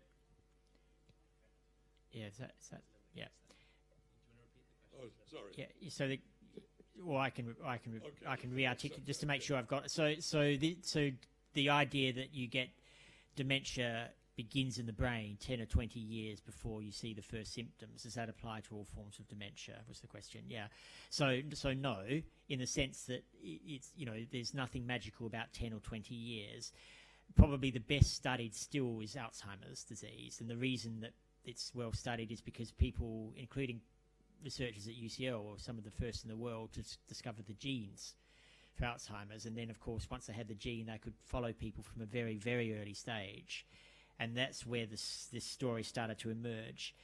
But it depends on the disease. It is true that I think as a generalization that all diseases have a prodrome, in the sense that they must start in the brain for some period of time, and there's mischief going on before we can detect it. But it probably varies a lot between diseases as to how long that prodrome is. And so to take one concrete example, I don't think I've ever seen, as probably a neurologist who's now seen a relatively large number of people with semantic dementia, I don't think I've ever seen a person who's come to me with semantic dementia or that I've known about who hasn't had a clearly abnormal scan. So in other words, even when they're very, very mild from the point of view of their word finding, they've still got the scan. So that says to me that that process has already been going on for a period of time. But how long? We don't know. And that's a different proposition to Alzheimer's disease, for example. Right, and what about, is there been any significant progress on the so-called search for the magical biomarkers? Well, the biggest progress, probably the most dramatic and exciting, again, because of the nature of what they are and the fact that we can track them from the very earliest stages, are in the genetic FTDs. So my colleague, Dr. Rohrer, who runs the other FTD support group, who runs GENFI, which is the Genetic FTD Initiative, GENFI, the big multi-center study, international study, those results, it's now the second generation of results from that study, are very exciting in showing very early changes in the brain and specific protein change, or relatively specific protein changes that I think would qualify as biomarkers. So I think the thing about biomarkers is that I don't think, not only do I think that it probably doesn't exist, I don't even really think we should be looking for a universal one-size-fits-all biomarker of dementia, because it's virtually, that's like saying that there'll be a one-size-fits-all marker for cancer. You know, one of the reasons that the cancer was revolutionised in the treatment of cancer, the cures for cancer, is that people realised it was 200 different diseases. You know, there's no such thing as cancer. So it's the same, I think, with dementia. We need disease-specific, protein-specific biomarkers. So we're starting to get them, but it's frustrating progress.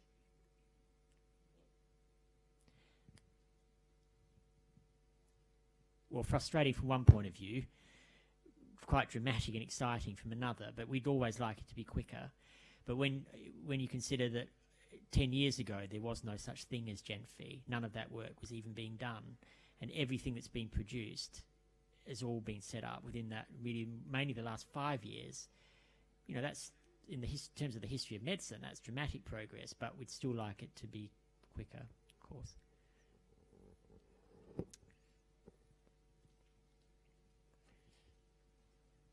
Hi, it's not so much a question for you, Professor Warren, but more a call to people who are being denied services to contact their local clinical commissioning groups and their local NHS foundation trusts and bring up the fact that denial of treatment is unfair, and if you can, highlight the benefits that you expect to receive from it, the fact that it will improve anxiety, that it will help people to feel more confident, happy, and so on, is a really good thing to do. So if you feel that you've got enough energy and strength to do that, I would recommend that you really do push it. And your local clinical commissioning group and your local NHS Foundation Trust, possibly also copy in your MP. But apply the pressure and just say that it's unfair that you're being denied this. It simply is, and the benefits that you can get. We were denied access to a falls clinic, and the only way we eventually got it was because I've had to call out the ambulance service when my husband ends up on the floor accidentally, and he can't get up, I can't get him up. And they actually made referrals for us in the end to physiotherapists and occupational health service. So we got some real help from them. But it was a real struggle because our local CCG was saying, no, can't have it. So do apply the pressure and do copy in as many people as you can. Don't give up. Thanks. Thank you.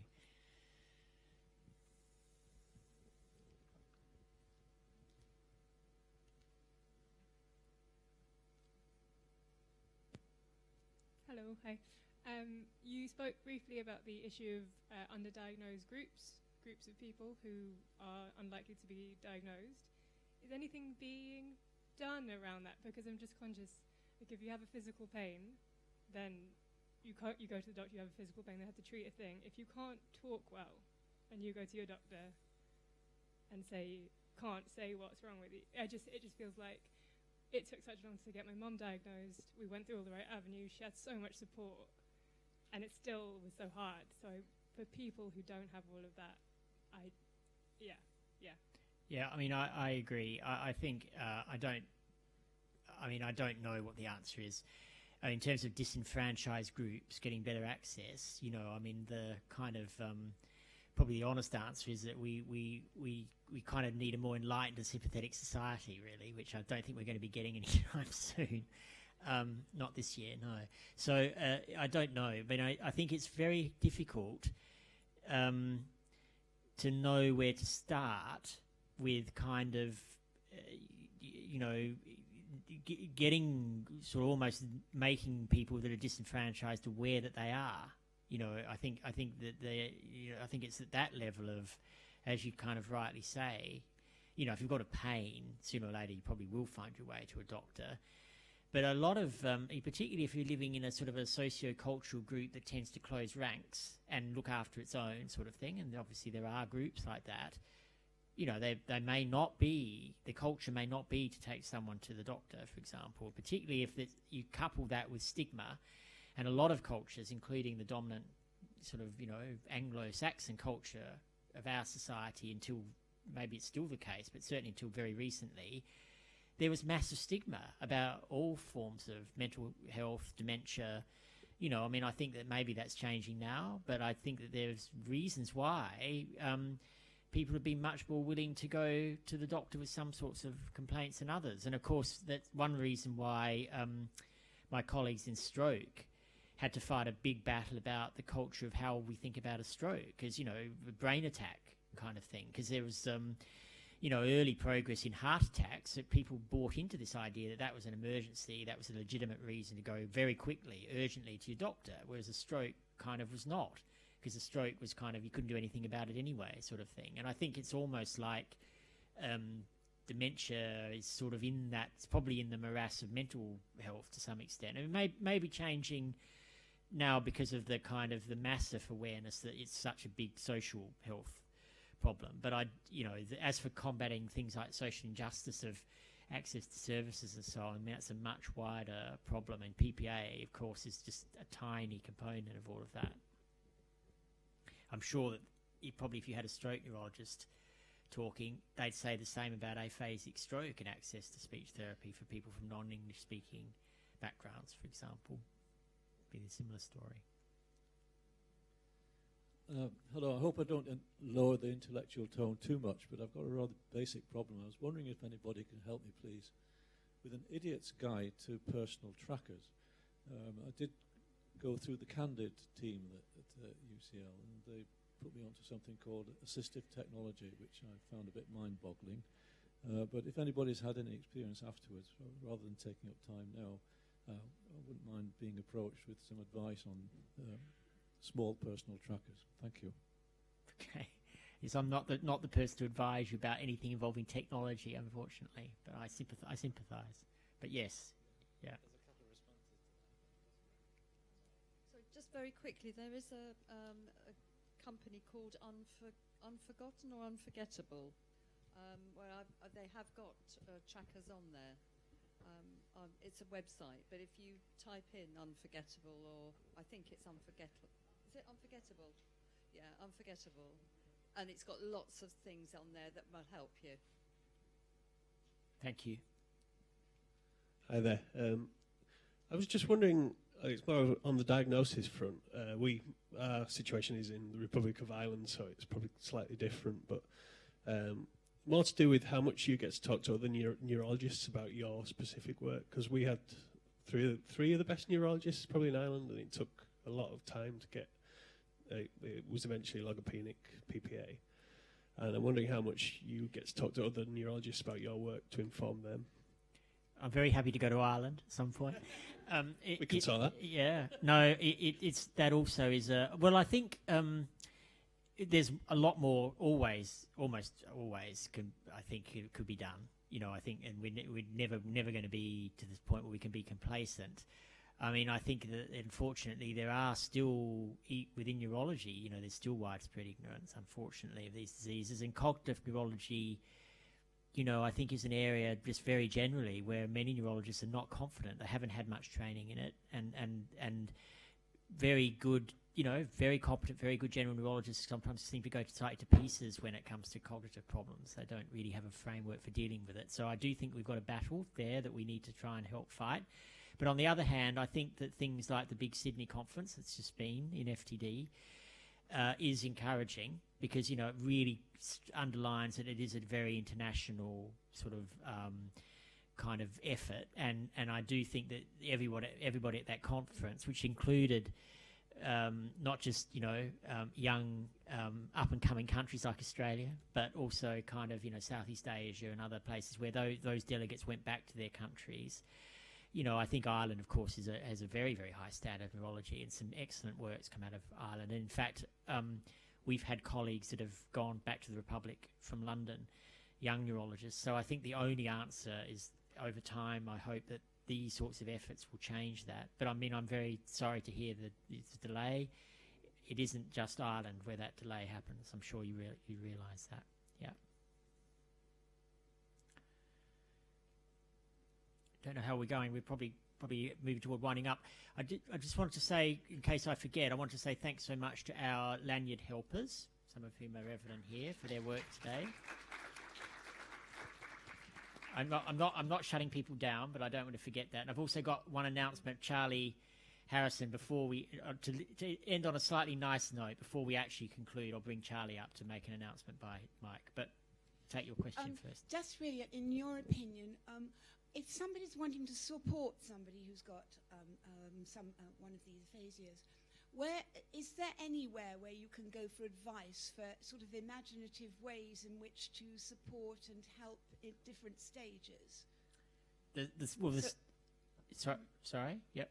Yeah. So because intuitively, if you're somebody's partner, you know what they like and what the things they like. But even sometimes it would be really good just to have ideas of what are the best approaches. Should you finish someone's sentence if they're really, really struggling? It's little things like that, and you just don't know what is the best. So that's a nice kind of way to kind of round back into the theme of the kind of the importance of participation in research, because the survey that we've launched on the staging study, I think, is the first stage.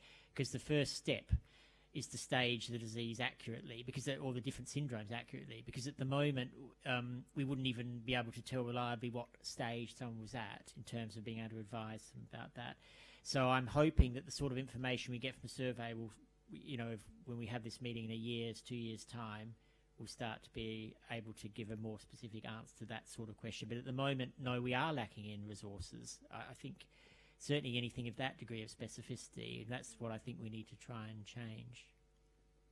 Okay. Charlie, do you want to come up and get poised? You've got a mic there. Do you want to make your... Hello, my name's Charlie Harrison. I'm a visual artist, and I was part of the Create Our Mind project next door. About a year ago, I stood in front of this group and some of the other rare dementia support groups and asked if any members would like to take part being a narrator for a film I was making about a test of reading that was developed by Elizabeth Warrington that we spoke about this morning. I'm happy to say the film's done, and a couple of members here today participated in that.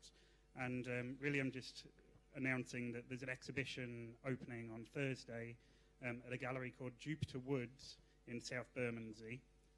So if anyone would like to come and see that film screened there, you would be very welcome to do so. Probably the best way to find out more information would be to come and see me now, or to send Chris an email, and we can forward on information if anyone's interested in that. Just to say, the Green Book, the famous Green Book, I carry it with me everywhere. This is the book that neurologists use to assess people's cognitive function at the bedside. So when we actually go and see a patient on the ward, which Elizabeth Warrington designed. So we're using that book, which was the sort of inspiration behind your... Yeah, so the exhibition's very much about that Green Book, and in particular one test that's a test of reading that also has quite a lot of details that are personal to Elizabeth's family history. But we asked people with different types of rare dementias to narrate that text, so it became less of a test where people are failing and more of an experience where people could get some joy out of this short piece of literature that Elizabeth wrote in 1989, I think. And so the film's based on that. Okay. Now, I'd certainly urge you all to go along and have a look. So are there last comments or questions before we call things to a halt? Sorry, up the back there.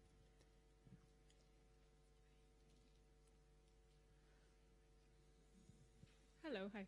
Quick one. Is it reasonable to expect that a memory clinic would know what PPA is? Because I'm quite amazed they didn't seem to. Is it reasonable to expect the memory clinic would know? Should I expect the reverse? Because it did. Well, they didn't. Well, we would like to get towards the position where memory clinics understood and knew what PPA was and were diagnosing it reliably. I mean, in terms of what's reasonable statistically, I don't think that there's widespread knowledge even in memory clinics of PPA.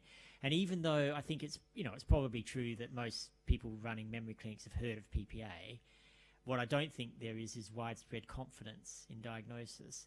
So we're quite interested in education, and we have done made several concerted efforts to kind of put things into the medical literature, resources that people can use, doctors can use to try and help that side of things, including one that's had, which was very much a joint effort from UCL, which is like an introduction to how do you diagnose PPA, what are the features, what are the different syndromes, which has had thousands of downloads. So I don't know who's reading it in the Journal of Neurology, which is an international journal, but somebody is reading it. So I'm hoping that, you know, that is the sort of initiative that I would hope memory clinics would use, and sort of people that are running them would see it as their responsibility to come up to speed with these less common forms of dementia, so that when someone does come along with a, for example, a language problem, they can diagnose them reliably. But I can tell you that statistically at the moment there is still a lot of ignorance. I'm aware of that. So, you know. Thank you.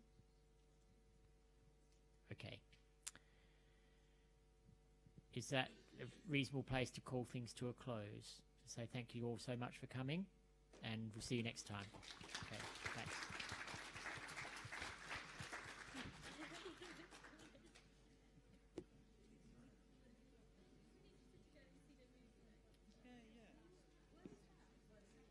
Sorry, just give me 2 seconds. I just need to turn this live stream off.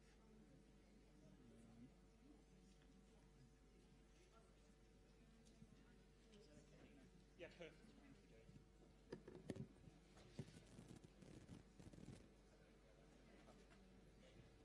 Yeah, so it's a gallery for work. If you put your email address down, then I'll send you a press release out.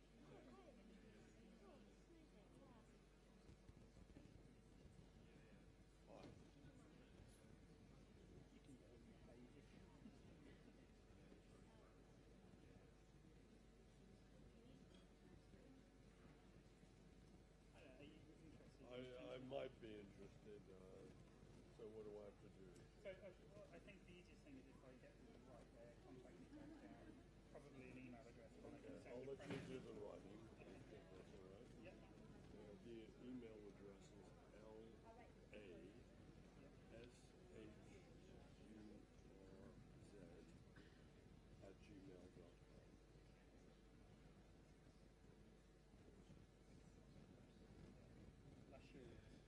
Well, it's Leonard. Leonard. Yeah, it's Leonard and Allison. Okay, and that's all lowercase. Yeah, everything's on there. Okay. Yeah, I'll send a press release. Well, when is it up? So it opens on Thursday evening from 6 till 9, and then it'll be open Thursday, Friday, Saturday until the 3rd of February. Right, okay, so quite a few choices. Yeah, so it'll be open. So where is this again? It's in South Bermondsey in a gallery called Future Woods. Okay. Which is I mean, there's all the information will come through. Yeah, okay, all right. Thank you for your help. Thank you for your help. I wouldn't mind my email as well. Sorry, my very scrappy diary. I should have At least it's all in one place. Yeah.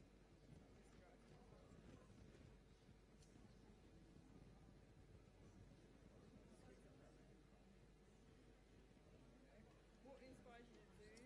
So I've been working with researchers at the Mental Research Centre for about 4 or 5 years, and I've always been interested in the tests that they use to diagnose these rare dementias, because they're very, you have to be quite creative to think of how to test for these different modes of perception.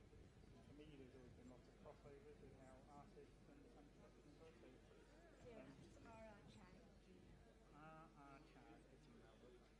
lovely. Thank you very much. So, yeah, it seems like an area that could be probed artistically, I guess. But also, I think it's been ambition to working with people in the support groups as well, and really advocating for more person-centered forms of testing. You know, testing is a horrible thing that no one really enjoys, but also it's sort of essential to diagnosis. Like you can hear so many people have such a long way to diagnose. But it's good to sort of raise awareness about the tests and the different ways of testing, and but also to advocate for social care more. Yeah, that'd be lovely. Okay, yeah, I'll send through an email. Thanks so much. Cheers. Yeah, thanks. Well worked, yeah. Yeah.